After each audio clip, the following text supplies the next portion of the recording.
बारिश को पता नहीं कहाँ बरसना था, लेकिन अल्लाह ताला के हुक्म से गड़िशों में आके बरसी भी रहमत है, कहीं भी बरस सकती है। वॉइस ओवर करते हुए मैं सबकी बोलतियाँ बंद कर सकती हूँ, लेकिन पीछे आने वाली नन्ही मुन्नी चुड़ियों की आवाज़ों को मैं बंद नहीं कर सकती।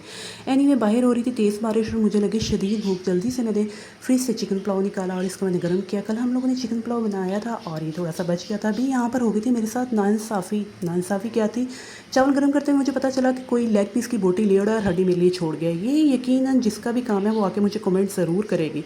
जल्दी से साथ में मैंने चाय जो सी बनाने के लिए रख दी थी, क्योंकि मोस्टली शाम की चाय जो है वो मैं ही बनाती हूँ। चाय बन रही थी और किचन से मैंने बिस्किट ढूंढना शुरू कर दिया। ले जनाब, फाइनली बिस्किट मेरे हाथ में था। मुझे चाय के साथ बिस्किट खाना बहुत ज़्यादा पसंद है। बिस्किट जो भी हो भी मेरे फेवरेट हो जाते हैं। एनीवे, जिसने भी छुपाया था मैंने इसको ढूंढ लिया। ले जनाब, चाय रेडी हुई। चाय को मैंने कप्स में ऐड किया। अच्छा, अब आप लोग कहोगे कि जुलाई के गर्म तरीन दिन चल रहे हैं और आप मग्स भर भर के चाय पी रही हो। भी ये बड़ा मग जो है मेरी छोटी सिस्टर का है, वो इस मग के अलावा किसी भी कप में चाय पीना पसंद नहीं करती। तो आप मुझे कमेंट करके बताएं कि जुलाई के इन गर्म तरीन दिनों में कौन कौन चाय पी रहा है, मतलब कि चाय को एंजॉय कौन कौन कर रहा है।